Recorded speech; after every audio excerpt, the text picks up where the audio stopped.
In the 1980s, Aya Nishitani wrote a trilogy of stories about a student who writes a computer program that summons demons and the chaos that ensues afterwards. The first novel, Digital Devil Story Megami Tensai, ended up being incredibly popular, so almost immediately companies were looking into cashing on its success. Little did they know that they would all be starting a multimedia franchise that would still exist almost 40 years later.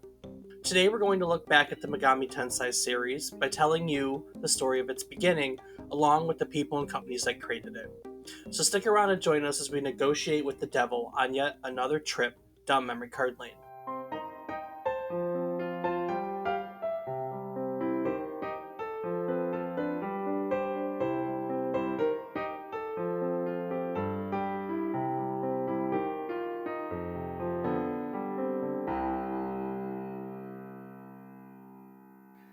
Good morning, good afternoon, and good evening. I hope these words find you well. Hello, and welcome to the 149th episode of our video game history podcast, A Trip Down Memory Card Lane. Each week, we will tell you a story about one topic relevant to the current week in gaming history. It can be about a game, a console, a person, just one topic relevant to this week. While doing so, we hope to teach you something new about the topic, what it took from the world as its inspiration, or what it gave back to the world in its legacy. Today, we're all going to learn about Digital Devil Story Megami Tensai, a pair of video games released in 1987 for both personal computers and the Nintendo Famicom. I'm David Casson, and as always, I'm joined by my co host who is always talking to demons. He's my brother, Rob Casson. Rob, what do the demons say to you? Well, we mostly just talk about our days. So they tell me about the brimstone and the fire, and I tell them about what I dealt with at work. Phone calls, emails, work I had to do. Also, Just, fire and brimstone. I mean, sometimes it depends on the day. Sometimes you get a little down in the dirt. Sometimes you get a little down in the dirt. Sometimes it's downright hell. Damn straight. That's work. Work will do that to you sometimes.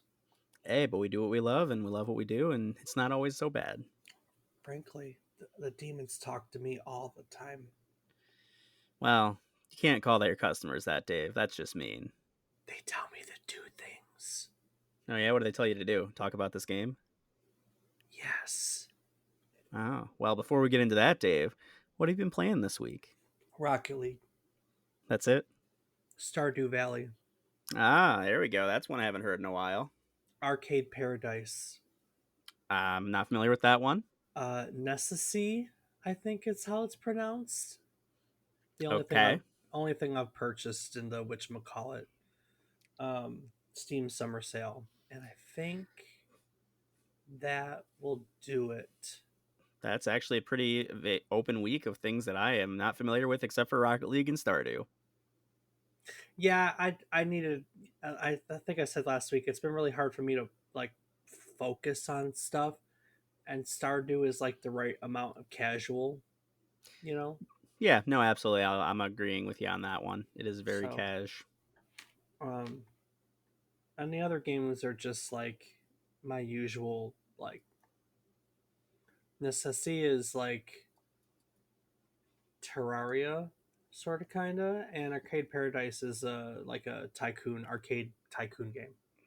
See, I would have thought it was like the Bandai Namco Arcade Gallery or something like that. No, That was my nope, first guess. nope. It's a arcade tycoon game. So, what have you been Gotcha. playing? Well, this week has been RuneScape and Rocket League, Elite Dangerous, and Car Mechanic Simulator. I think that's it. Yeah, that sounds about right. You know, I've been eyeing Beam and G again. Do you remember that one? I love BMG. I don't have it, but no, I've seen enough videos, and it's been on my list for a while. I just been waiting for a sale, and every time it goes on one, I'm not ready to buy it, so it just sits in my list. You know that there's that car tycoon game called Automation Automaton or something like that, Yeah.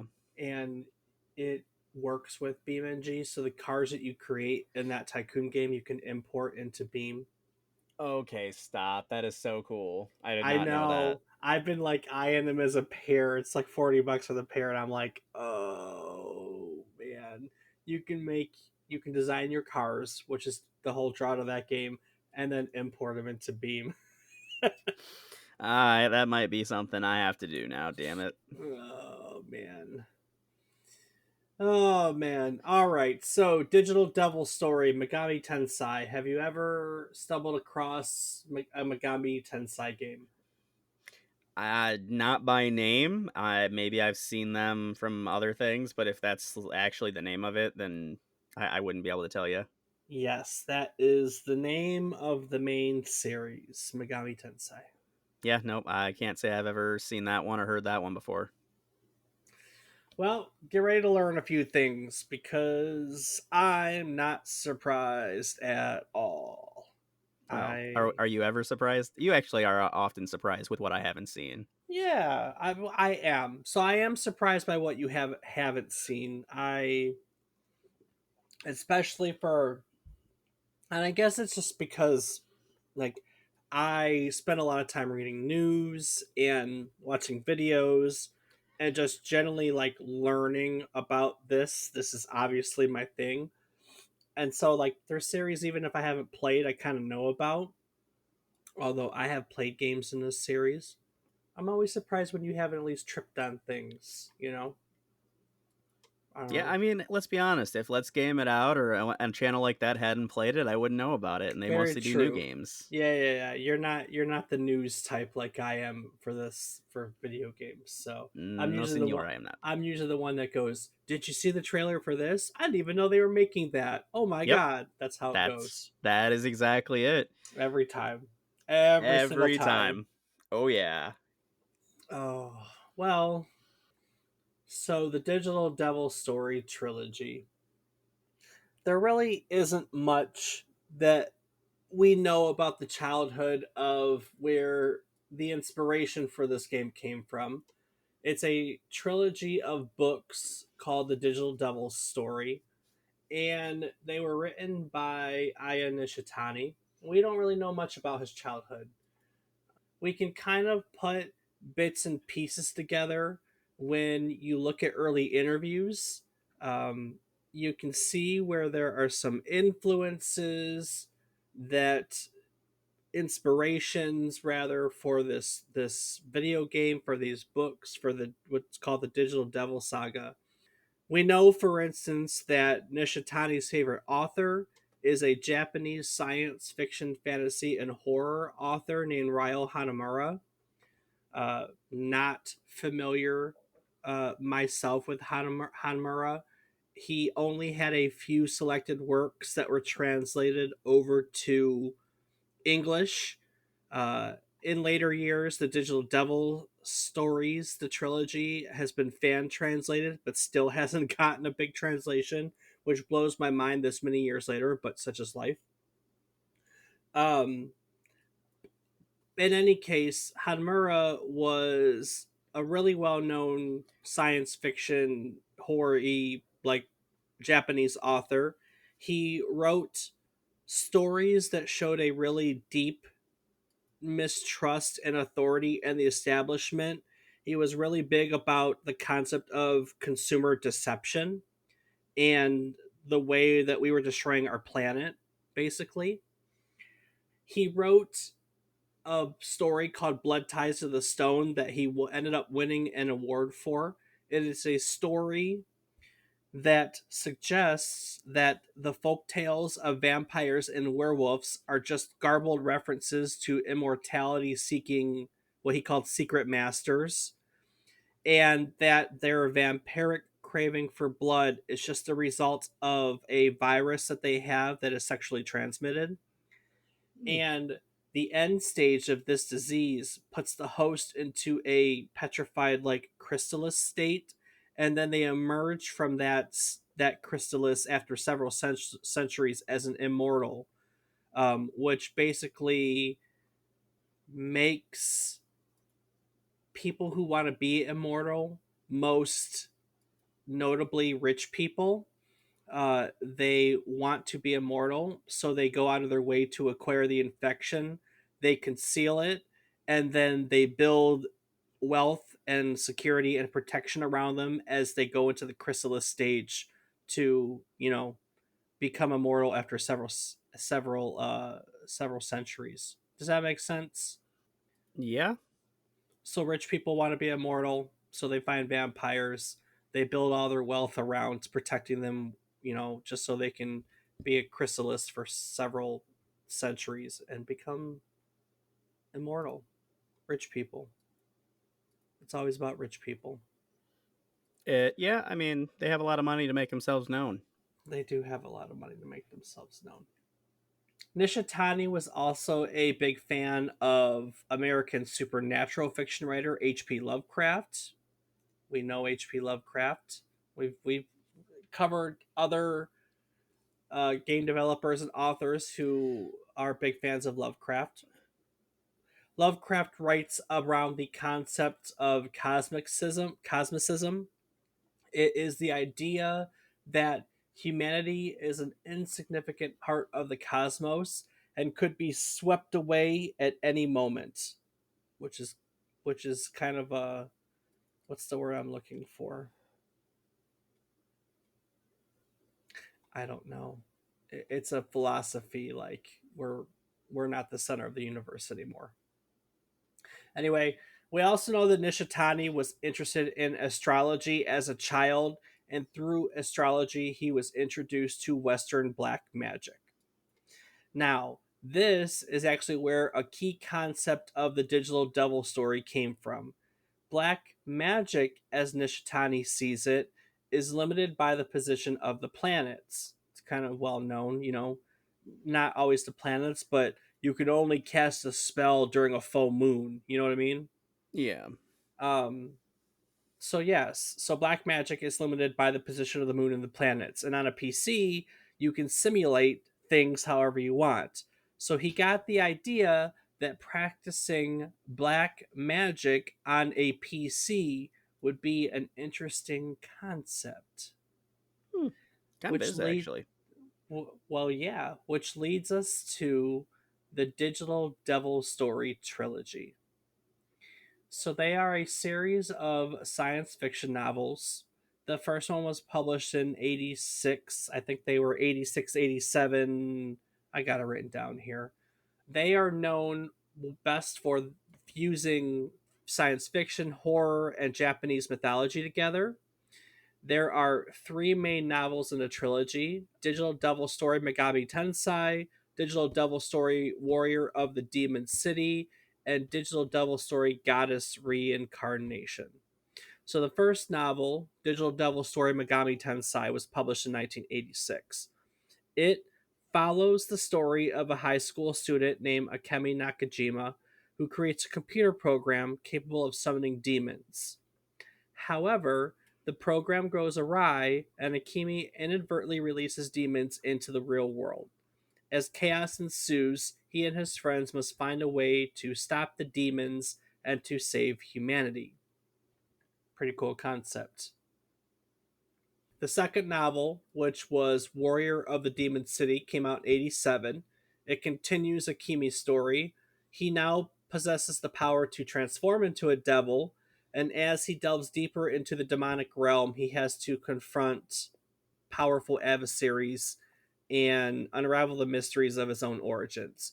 And then the last novel, which was published in 1989, was Digital Devil Story Goddess Reincarnation, and you get a whole new person for this one. It's a college student named Masakato Taira, and Taira becomes involved in a battle between the forces of good and evil, and basically, Masakato's destiny intertwines with the goddess Izanami, and together they have to confront ancient evils and prevent the destruction of the world. I'm definitely getting some vibes of Devil May Cry from this. Like the whole fighting demons and then Yeah, being able to transform into a demon. It's definitely very similar in those aspects. it is, but different mythology. Yeah, no, absolutely. It's because it actually merges mythologies. It's pretty cool. So the first one, I don't know if it's the game or the book. The demon that gets released is actually Loki Okay. and Set, the Japanese god Set. So those are the two like demons slash gods that play a factor in the first book, which is kind of cool. Or game, I can't remember which. Jorge no los Anyways, dos. yes. So the first novel was a major success. So he sits down, Nishitani sits down with his publisher, Takuma Shoten, and they want to turn the books into a multimedia series. Their idea was that it would first begin with an OVA, an original video animation, that retold the events of the first novel, and while doing so, they wanted to create a video game that tied into it. They took this concept and they went to none other than Nintendo. Who do you go but one of the biggest Japanese video game company? But Nintendo turns it down because, frankly, there's a lot of mature elements in the story, and Nintendo didn't do mature in the '80s at all. At all. We've covered that before. If it had anything mature, they they shunned it. I mean, I feel that's pretty much the same now. There's not a whole lot of maturity. Not to say that, like, Oh no, I'd beg to differ. I mean, they turned down all mature games. You know, we talked about it. Oh my God, one of the earliest episodes where in the SNES Mortal Kombat, which was one of the earliest times that this concept reared its head, they went as far as to change the blood to a green color so it wasn't offensive, like violent and offensive. But for the longest time, if like any type of like sexuality or really rough like violence, like extreme violence, Nintendo turned it down completely. All through the Nintendo and Super Nintendo era, they wanted to be known as the company that was family friendly, and they went out of their way to make sure that nothing ever gave the perception of otherwise. I wouldn't say that they would have ever calmed down until, I mean, N64 is, you know, on the is when they started to maybe let it in. I mean, very much so. And then from the GameCube on, they got there. But like the fact that we have like Doom on the Switch, I mean, that would have never happened back then. It didn't happen back then, frankly. You know what I mean? no, you got a point there. I guess I wasn't thinking of some of those games. But then again, with the Nintendo 64, Banjo and Kazooie is a perfect example, or Conker's Bad Fur Day, rather.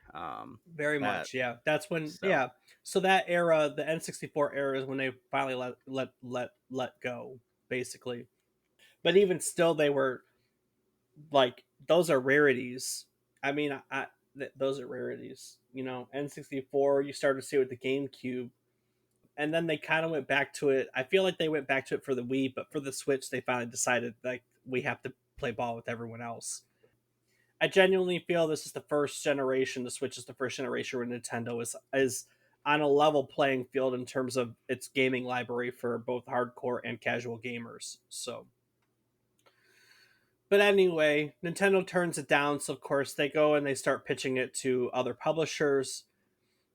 The license to develop a game based on the first novel, it ended up being simultaneously acquired by two separate companies at the same time. Atlus, who had applied through Namco, and Telnet Japan. Now, the two companies were willing to work on the same project, but they wanted to make products that were different from one another. They wanted to differentiate themselves from one another. So what ended up on happening is there are two very distinct versions of video games made off of the first novel, which is Digital Devil Story Megami Tensai. The version for personal computers is an action role playing game which plays from a top down perspective.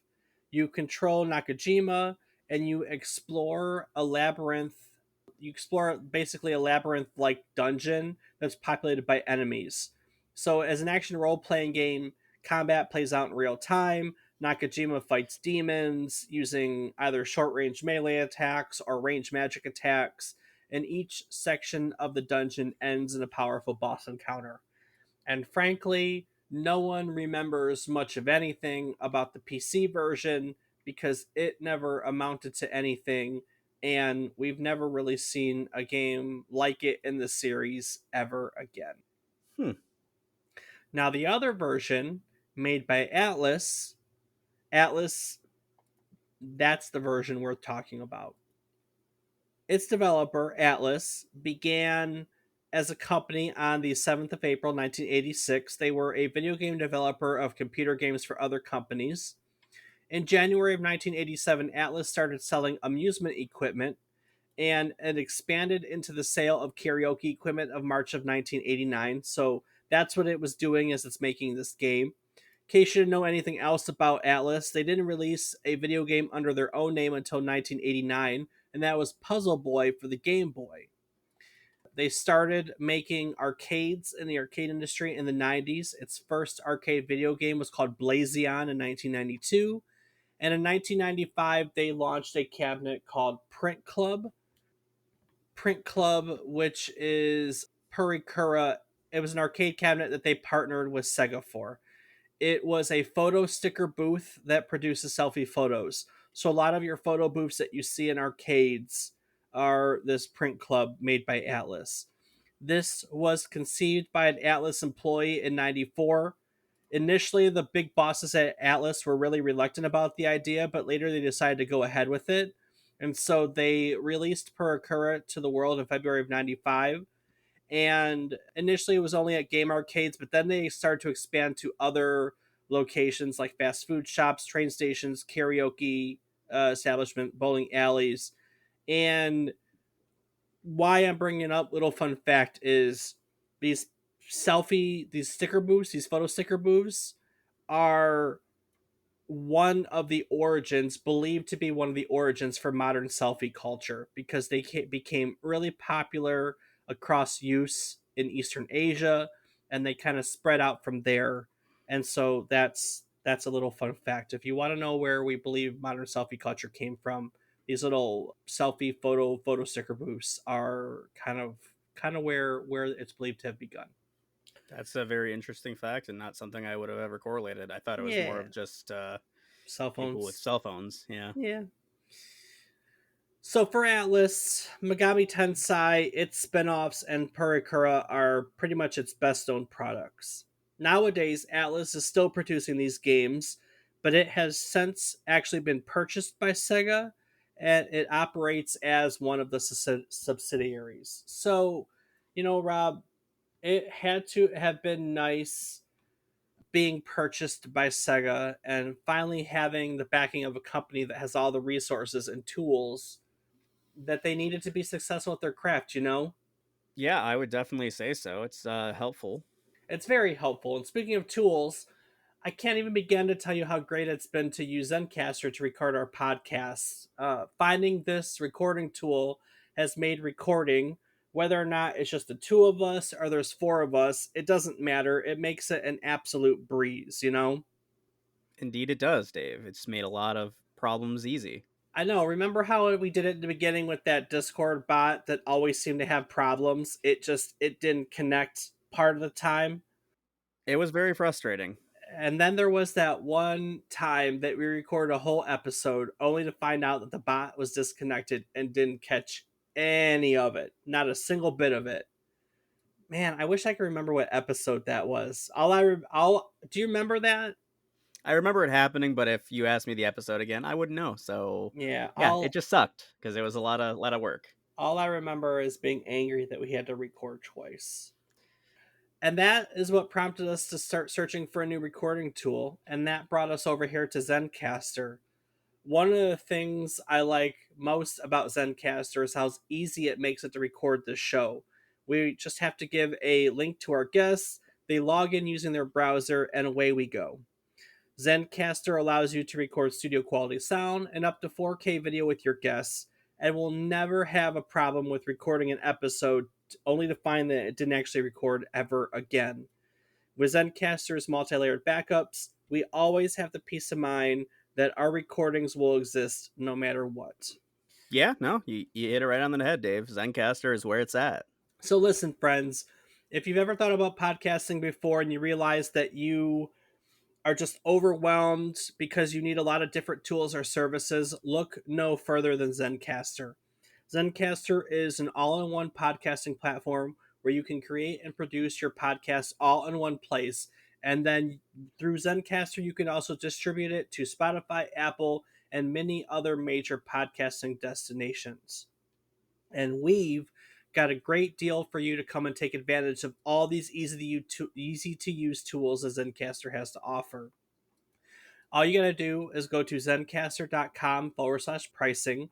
That's ZENCASTR.com/pricing and use our offer code, all one word, memory card lane, and you'll get 30% off your first month of any Zencaster paid plan. I can't even stress to you how easy this platform is to work with. So if you've been looking for a new podcast host or even just looking for the tools to start your own podcast, don't wait. That's zencaster.com/pricing. Use our coupon code. You know it, you love it. It's our website too. All one word, memory card lane. They'll give you many new tools that you'll have at your disposal to bring your ideas back to the world. Now, speaking of bringing your ideas back to the world, back there in 1987, Atlus was the other company vying for a license to make a video game based on Nishitani's first novel. And alongside Telnet, who had made the PC action RPG version, Atlus wanted to make one that was different. So they opted for a different style of gameplay. The PC based version was a action RPG, and this was going to be anything but. So during the early stages of development, the gameplay concept for this version of Digital Devil story Megami Tensai closely resembled the style of the popular Wizardry series, which we've covered Wizardry before in a previous episode. It is one of the granddaddies of the role playing genre. This similarity was attributed to Kazunari Suzuki, one of its creators, and it was because that the people working on the game were huge fans of Wizardry. But Suzuki was determined to include a unique feature in the game that would set it apart from Wizardry. They didn't want it to be a complete Wizardry clone. They wanted Digital Devil Story to have its own identity. And so, in order to differentiate their game, they took the whole concept of summoning demons and they turned it into a concept which is basically a demon negotiation system. This system allows players to engage in conversations and interactions with various demons they encounter throughout the game. So rather than just defeating or avoiding demons, players could choose an option to negotiate with them. They could try to persuade them to their side, or they could try to get valuable information out of them, which is pretty cool, huh? Yeah, it's definitely a neat concept and a change up from what they were doing. Now, according to interviews by some of the key figures in development of the series, the concept of demon negotiation was decided on pretty early in the game's development. So this is not something that they just tagged on after the fact. This was something that they always thought of. They felt that this added a layer of strategic depth and allowed the player to have more control over the way they play the game because the outcome of these negotiations really depended on the player's choices and abilities so that they could understand and navigate the motivations and desires of all the different demons that they encountered. But during the development of this Digital Devil Story game, the team faced several other challenges and limitations. One of these challenges was that Kuji Okada, one of the game's creators, was very critical of the first person exploration in the game. He expressed his dissatisfaction with the first person exploration, stating that despite their best efforts, all it amounted to were extensive, winding labyrinth dungeons. And it made him and the team feel like the gameplay lacked variety or engaging elements that weren't part of this dungeon. So, basically, they're making this game, and one of its creators is being critical for it. But that's kind of part for we talk about this with a lot of games. That's because there were technological limitations, right? Yeah, no, we definitely talked about that in the past, and some people were able to create new ways of doing things to make the most use out of that space. Right. So, storage space on the game cartridges, always an issue these early games. Game developers, good game developers, had to find creative ways to work within these constraints. One key figure in the development of the game, Kazunari Suzuki, he basically did so. He did just that. He employed some unknown programming tricks, and that allowed them to include high quality sprite graphics on the cartridges. And then, to his credit to Nishitani, the author of the books, he was very much involved in the planning of the game. He actively contributed to the ideas and to the concepts throughout the development process, which was very crucial when they came up against these limitations, because the storage limitations affected them in another way.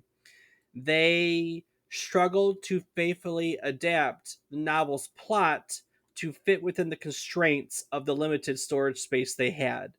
So they had to strike a balance between maintaining the essence of the story and creating an engaging gameplay experience with all these hardware limitations, particularly when it came to the storage. So they had to make difficult decisions about which part of the novel's plot to include and which non-essential elements they had to cut out.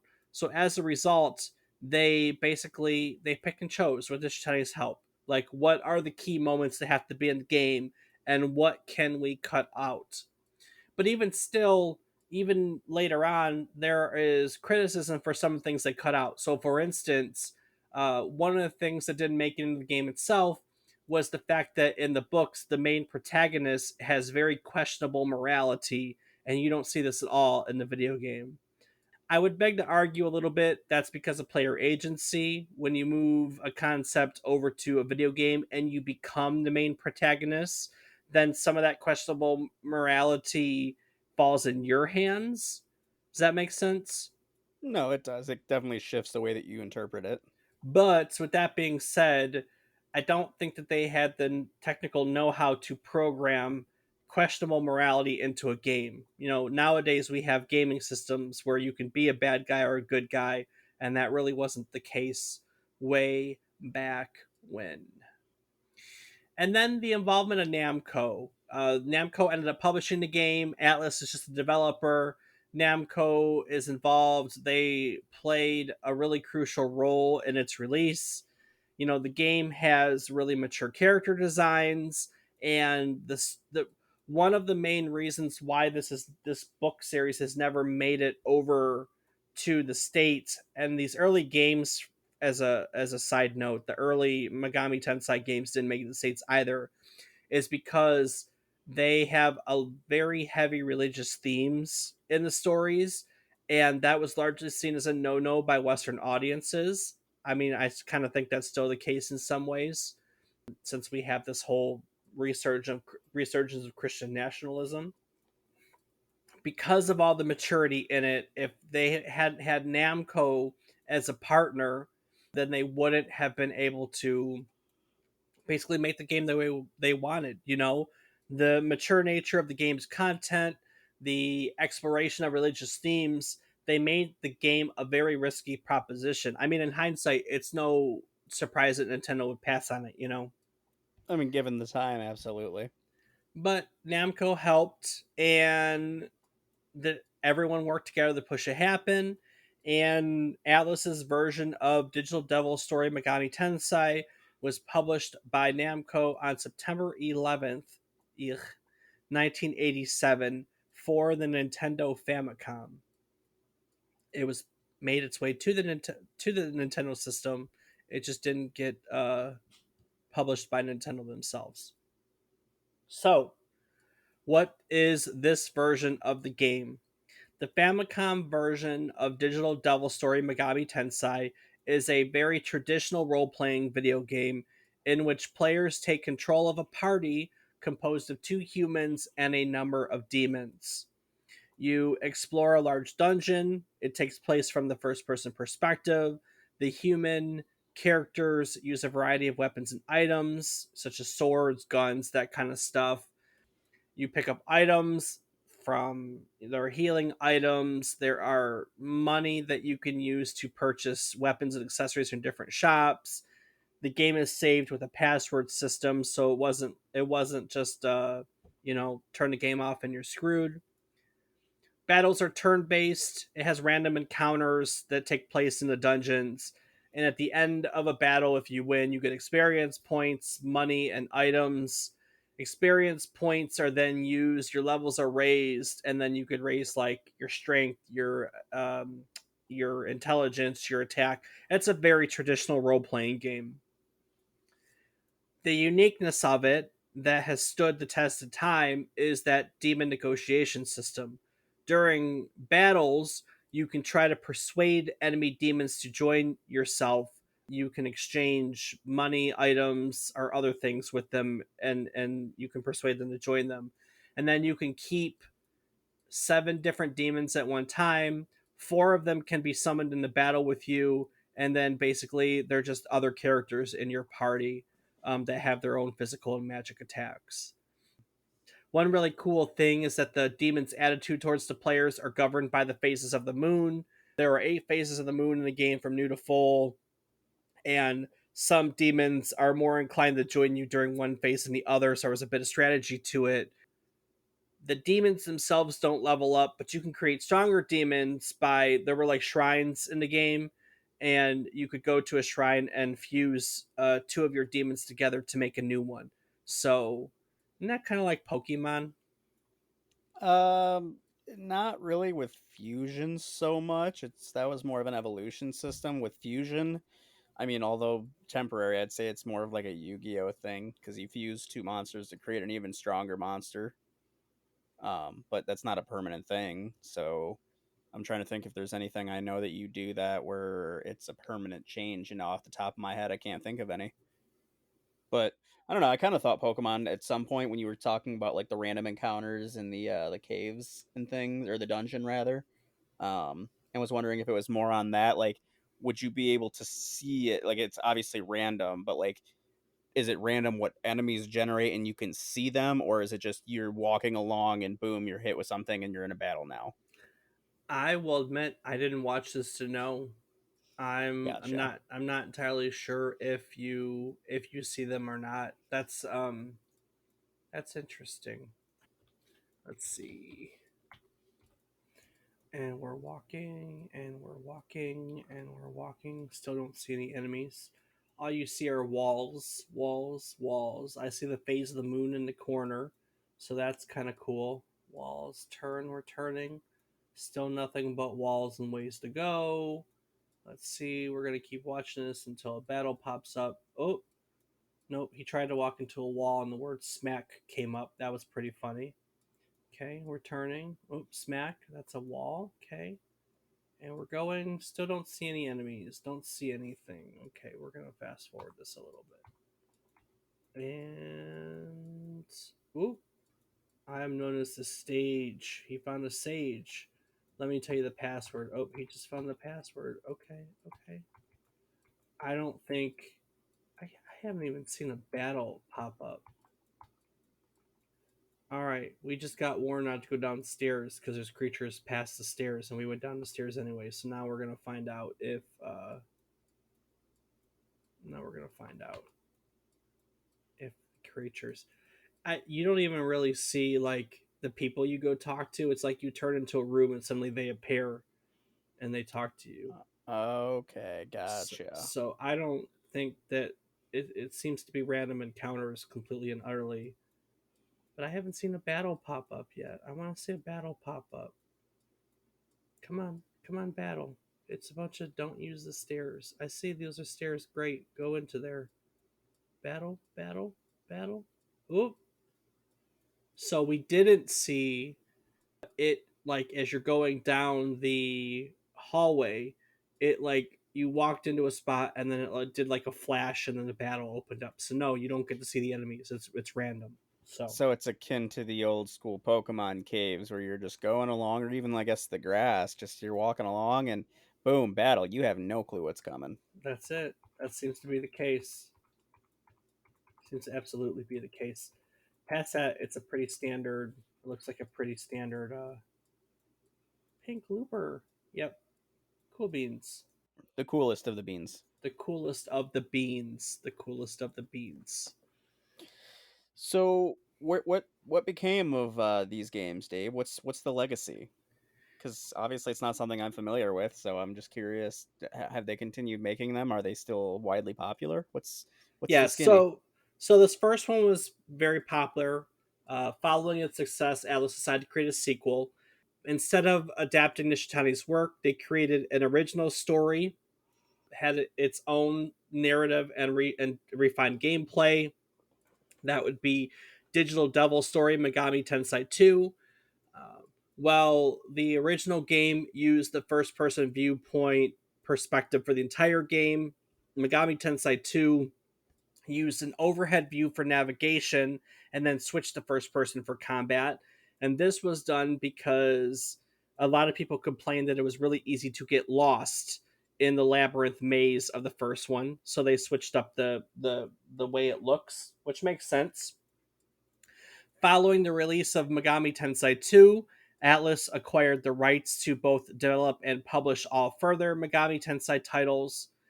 They wanted to make a new Megami Tensai with their brand on it, because the first couple were Atlus Namco, so they wanted to be an Atlus game. So they decided they were going to create a new entry for the Super Famicom. It's about where this time is now. And what they did for it is they partially remade the story of Megami Tensai 2, but they expanded on it and expanded the gameplay systems. They basically, now that they were on the Super Nintendo and they owned the complete rights to the game, they basically said, this is the story we wanted to tell and how we wanted to tell it. So this is how we're doing it for our first game. And this is called Shin Megami Tensai. This uses first person navigation of dungeons, and it's got turn based battles against demons. And again, you can recruit demons by talking to them, you can fuse demons together. And this one follows a player. The protagonist lives in Tokyo. Now, around the time that the middle of this series, the mid 90s was out, Nishitani was interviewed to talk about how he liked the video games, because it was about this time that he stopped being involved with the series, and he said, "I went from being a creator to a player. So I may have created the Digital Devil story, but I'm not the one who's in charge of it anymore." But he said that Shin Megami Tensai was one of his favorite games in the series, and how he said it, and I quote, "I really love settings where normal life undergoes a huge change. There are a few exceptions, but I think that Shin Megami Tensai might be the first hit RPG in Japan where the story starts in the normal everyday life." So, kind of cool. They never really stopped being popular. So in 1994, they created a sequel to that for the Super Famicom, Shin Megami Tensai 2.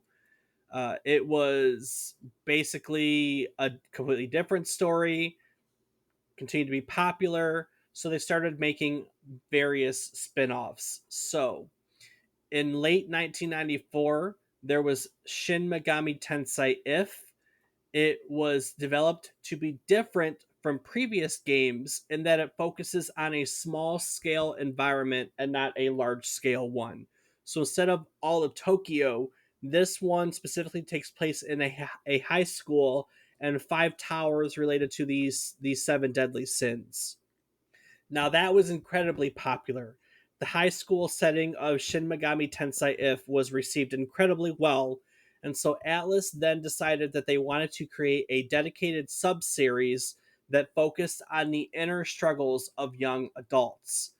This concept eventually became a game called Revelations Persona, which is the beginning of the Persona series, which I would argue is how Western audiences probably best know the Megami Tensai series today. And that I can say is something that I am familiar with. I have knowledge of Persona, not very much. It's just I've friends that have played several of the games and talk about it all the time. But I would never have known that these are one and the same. Nah, I think I like Persona. I'm a fan of that series. I didn't want to dive too much further into its history because I would like to leave the door open for us to do a Persona episode someday. But yes, it started off as a spin-off from the Shin Megami Tensei If, became Revelations Persona. There was another spin-off from the Shin Megami Tensei If, called Shin Megami Tensei Devil Summoner. That's another spin-off series. The Devil Summoner series plays off elements of detective fiction. Devil Summoner was actually the first Megami Tensei title to be released on a 32-bit fifth generation console, which was the Sega Saturn. It was also the first Megami Tensei game to feature 3D graphics. That came out in Christmas of 1995. The series have all continued from there. Between the three of those series, the Megami Tensei series is still going strong to this day. In fact, I think between it, Megami Tensei, and all of its spin offs, they've sold something like 35 million copies of games. In the main series, Shin Megami Tensei 5 came out in 2021 for the Switch. It rates moderately well. I looked it up, 84 out of 100 on Metacritic. The Devil Summoner series is probably the least known of the group. They are known now as Soul Hackers. If you ever see a game called Soul Hackers, that is the Devil Summoner series. Soul Hackers 2 was released in 2022. It's really the mediocre series of the bunch. Its Metacritic score is 77 out of 100. And then we have the one that we know, Persona 5 and its various incarnations. The game itself, its latest version, Persona 5 Royale, rated a 95 out of 100, so it's incredibly well received. It was one of the best rated games of the year it came out. They are working on Persona 5 Tactica, which is a role playing tactical strategy game, which comes out in November of this year. And they recently announced a remake of Persona 3, which is Persona 3 Reload, which should come out sometime next year. So this series is going strong. I myself have played Persona 5 Royale. They are fantastic games. I think that the devil summoning concept is very unique and great.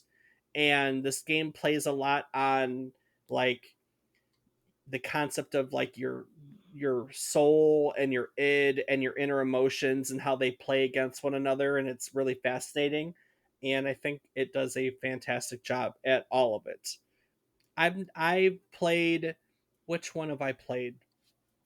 Five Royale. No, I was hold that thought for 1 second. No, I played one of the other Shin Megami Tensei's. I think it's 3 Nocturne. I think it's either 2 or 3. I never could get into it. I never finished it.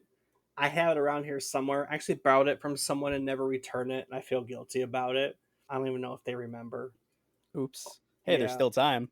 there is still time. I, I I've had Kiefer's copy of The Legend of Zelda: Ocarina of Time for DS or 3DS rather since he graduated from Central. So, Nice. yeah, that's like 6 years now, I think. So, as long as you both remember, you can always get it back to him. Just make sure it's in the condition that you received it. I mean, I take care of my games. Everyone knows that. So, but yeah. So I mean, I've known. I mean, that one I would have PlayStation 2 era. So I would have been in college when that one was loaned to me, 2000, early 2000s. So to be fair, I mean, I've known about this series for 20 years. I only got into Persona recently. I didn't know about the connection until recently either, but it's easy to see, and I do recommend Persona. Just be prepared for a lot. All the Persona games are like over 100-hour games. They're fantastic. So they're definitely an investment. But yeah, it all started with a trilogy of science fiction thriller horror books. Weren't even books. It was originally like serialized in a magazine, and then it was taken. It was so popular that it was taken from a magazine and turned into novels. I mean, so it's really just a series of magazine stories from the 80s that have turned into a. I I would argue that this is one of the bigger Japanese series that has crossed over Persona nowadays.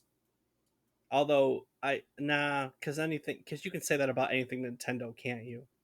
I mean, not anything, but a very, very large amount of Nintendo, being that Nah, they are a Japanese yeah, company. no, I mean anything Nintendo. I mean Zelda would beat the pants off of this, for instance. So Yeah, as Mario and I know. Pokemon and Final Fantasy. Okay, well, this is down the list, but it's one in terms of how it rates. I mean, Persona 5 rated well and Persona 5 Royal rated better. They're some of the highest rated games that are released when they come out. So, no denying that they are fantastic games from what everyone has said. but they're not for everyone because there's not a lot of people that are still into traditional role playing, and they're very much like turn based traditional role playing games, which is also what makes them cool because again, there's not a lot about that. We had Final Fantasy as that for years, but now Final Fantasy is very distinctly in the action role playing game category. In fact, they leaned Final Fantasy 16 came out and they leaned very heavily into action role playing. I mean, that's their thing now. That's where they're going. So we don't have as many turn based role playing series anymore. No, they definitely do not, and that's for those who like more casual RPGs. That's kind of a blow. Yep. So what else did we talk about in this one? There really wasn't other. We talked about Atlas before. No, I don't think we talked about Atlas before. Nope, doesn't. We talked about Sega before though. A little bit, yeah, here and there. No, we And talked about the history of Sega when we did Sonic, which was pretty cool, which was an old episode. And of course, if you want to check out old episodes, you can do so by going to our website at www.memorycardlane.com. Rob, what else can people do on our website? well, Dave, on our website can be found a calendar of both previous and future episodes. So maybe on some upcoming ones, you can share a little bit of your own knowledge or your personal insight into the game and how it affected you. Be pretty cool to know that. You can find links to things such as our Discord, where you can chat with Dave and I about episodes or games, or just whatever you have on your mind that you really want to talk about. We're here. We're ready to make friends. So come on, join us over there. You can also find links to our social media where I can be found on various platforms as Rob_O_Raptor. And Dave, what about yourself? I can be found on various platforms as David is wrong. I would also like to say that we finally have Patreon subscribers. I stopped focusing on Patreon, and someone just kicked me in the butt and said, I'm going to subscribe to your Patreon and make you focus on Patreon. So thanks. And join our Patreon. You can find a link on our website. It's $1 or $2 a month to help support this podcast. Right now, it's to help to support this podcast. But if you give me some great ideas for content you would like to see, we will gladly put the time and effort into it.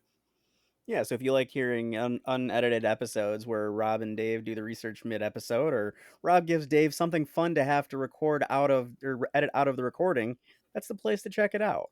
Oh, you want me to put unedited episodes in there? That's a good idea. I think we should do that. Which will be a lot of the same content, but you might get a little bit of tidbits of fun things. So check it out. If it's something you want to do and you want to help support us, we would greatly appreciate it. But no pressure because hey, we know there's other things out there and we're okay with that. We do this because we love it.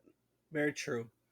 Each week, we tell you the story about one topic relevant to the current week in gaming history. This week, we learned all about Digital Devil story Megami Tensai, the origins of the Shin Megami Tensai series, Persona, Devil Summoner. It's the basis for a lot of things. We love bringing these stories to you each week because as we do our research to tell you a new story, we inevitably learn new things that we never learned before. And then in turn, we get to take all these new things that we learn and we get to teach them to you. And it's this beautiful cycle that is very fun of teaching and learning and teaching and so on and so forth. So, in recognition of the fantastic cycle and how much we learn and love learning, we like to go around and talk about what we take away from t- every story each week. So, Rob, what did you learn today? Well, Dave, I definitely learned all about the series that Shinigami Tensai, and all of that. I think that one of the recurring themes that I'm loving to see with all of these old games is the inspiration from H.P. Lovecraft for anything horror based, which makes perfect sense because he's a founding person with the modern horror. Hmm. And also just continuing to see that even during these times when technology was the limitation, that people were able to come up with creative ways to get around it. The use of the high quality sprites for this game, it's a perfect example of that, and we see it in multiple things. And it's a crazy to see how things were different back then, because now I'd argue that we have the technology that our limitation is our creativity. And who knows how long it's going to be until we can come up with something that our modern storage and memory capabilities are not able to sustain. Very true. That's So a very I, good point. it's incredible to see the difference in time. And it's just technology is a crazy thing, man. And these every time we talk about these, we just see it more and more. So that's it for me. What about yourself? I learned where this series came from Aya Nishitani's novels. I found some new books I want to read, which is always fun for me because they did some fans took the time to translate these books into English. So yay, I put them on my list. We're gonna read those, and I want to check out the other sci-fi author Hanamura. So my favorite takeaways, I got some new authors to check out. That's always a win in my book. So because storytelling is my favorite part of all this, right? I do it through history, but I enjoy the stories that all these video game creators tell too. That's always the storytelling has always been my favorite part of video games. So that's it. That's my favorite part. Absolutely, and it's a great part to be into. Fantastic. All right, Rob. Well, before I take it out of here, is there anything you'd like to add to today's episode? As always, Dave, just got to take a quick moment to say thank you so much to everyone for listening. It means the world to us, and we hope that we bring a little less boredom to your life on whatever day of the week you decide to listen to us. That is very true. Well, on that note, Rob, you know, in the past, we've looked at various consoles like the Odyssey, which was the very first console ever, the Fairchild Channel F, which was the first console to use cartridges, and just recently we covered Nintendo's first home console, the Color TV game. Next week, we're going to be telling everyone the story of another first console, but this time it'll be the first console of one of Nintendo's biggest competitors through the early generations of gaming. In fact, this console belongs to the third generation of consoles. Do you know which one it Ooh, is? Do you know which you one it is? know, I couldn't tell you, Dave. Who was one of Nintendo's biggest competitors back when? Well, obviously PlayStation has always been up there, What but about before that? I would have to say before that it was Atari. Just kidding. It's Sega, Dave. Come It's on. Sega, and Nintendo. So the SG-1000 was Sega's first foray into the home console market, and we're going to tell you all about it because I'm betting money that a bunch of you have never heard of the SG-1000. Like Rob. Like Rob. So stick around and join us as we visit yet another beginning on next week's trip down memory card lane to the thing. Doobin doobin bop bop moo doop moo doo.